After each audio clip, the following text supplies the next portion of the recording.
환영합니다. 바이블 르네상스입니다. 우리는 지난 영상에서 하나님의 원칙을 깨닫지 못해 하나님보다 앞서가다 실수한 아브라함과 사레의 이야기를 나누었습니다.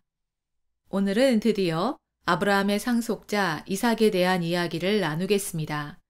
99세가 된 아브라함 앞에 13년의 침묵을 깨고 하나님이 나타나셨습니다. 그리고 아브라함이 여러 민족의 아버지가 될 것이며 그의 후손들에게 가나안 땅을 주고 그들의 하나님이 될 것이라고 하셨습니다. 또한 이 언약의 표징으로 할례를 명하셨습니다. 너희 중 남자는 다 할례를 받으라. 이것이 나와 너희와 너희 후손 사이에 지킬 내 언약이니라. 너희는 포피를 베어라. 이것이 나와 너희 사이의 언약의 표징이니라.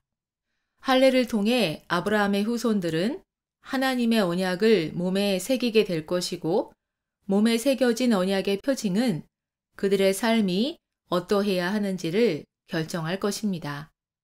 또 하나님께서는 아브라함과 사레의 이름을 아브라함과 사라로 바꾸어 주셨습니다. 성경에서 이름은 곧 그 사람의 정체성을 의미하므로 그들의 이름이 바뀌었다는 것은 그들이 예전의 그들이 아니라는 의미입니다. 여기에는 중요한 포인트가 두 가지 있습니다. 첫째는 그들의 노력으로 새로운 사람이 된 것이 아니라 하나님의 은혜로 그들이 변화됐다는 것입니다. 진정한 변화는 하늘로부터 옵니다. 둘째는 아브라함의 부르심에는 아브라함뿐만이 아니라 그 안에 사라도 포함되어 있었다는 사실입니다. 사라는 그동안 아브라함의 아내로만 그려졌던 숨겨진 주인공이었습니다.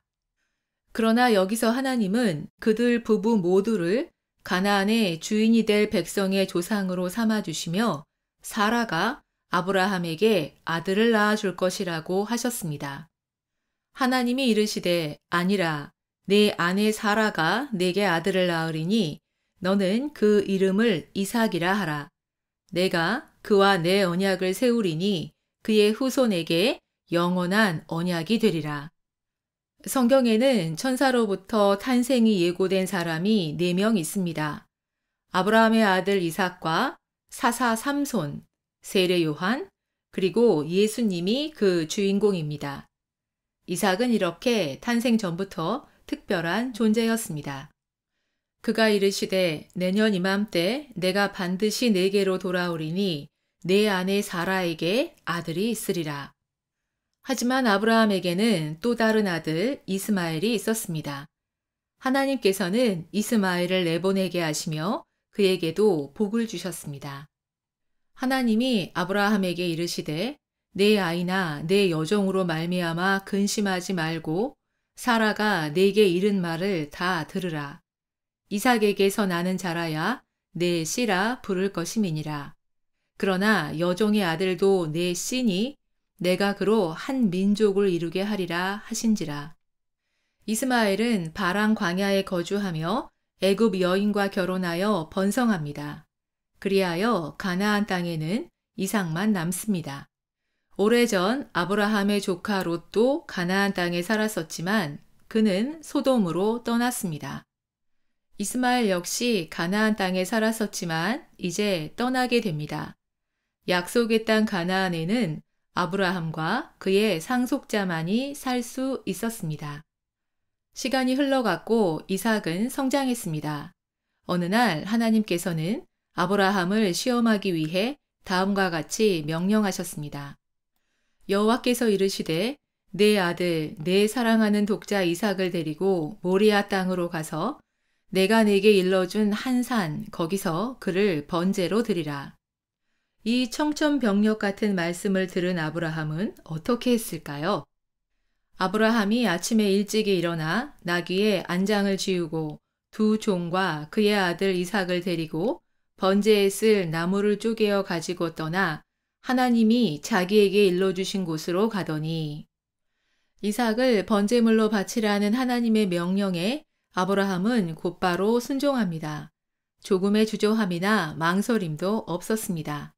그는 더 이상 실수투성이 아브라함이 아닙니다. 하나님의 언약을 몸에 새기고 하나님이 주신 상속자를 팔애하는 아브라함이었습니다. 그는 인간의 지혜와 한계를 뛰어넘어 역사하시며 인도하시는 하나님을 수많은 시행착오를 거치며 알게 되었고 믿었습니다.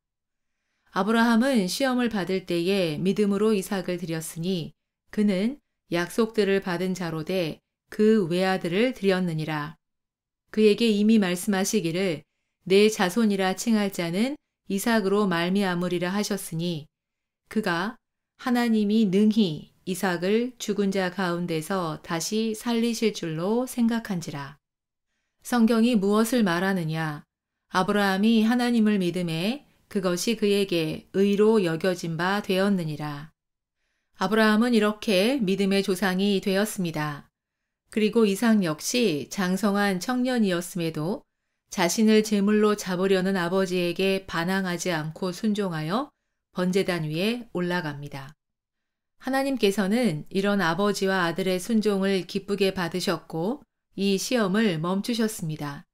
이제 이런 시험은 의미가 없기 때문입니다. 이 아름다운 순종이 이루어진 장소는 모리아 산인데 이곳은 훗날 이스라엘 역사에서 가장 중요한 장소가 됩니다. 솔로몬이 예루살렘 모리아 산에 여호와의 전 건축하기를 시작하니. 그렇습니다. 아브라함이 이삭을 번제물로 바치기 위해 제단을 쌓았던 바로 그곳에는 약 1000년 후 예루살렘 성전이 세워집니다. 하나님께서는 모리아 산 위 번제단의 이삭은 살려주셨지만 갈보리산 위 십자가에 달리신 예수님은 모든 인류의 죄를 위한 제물로 받으셨습니다. 다음 영상에서는 이삭의 결혼과 가정에 대한 이야기를 나누겠습니다. 창세기 24장부터 28장을 읽어오시면 도움이 되실 겁니다.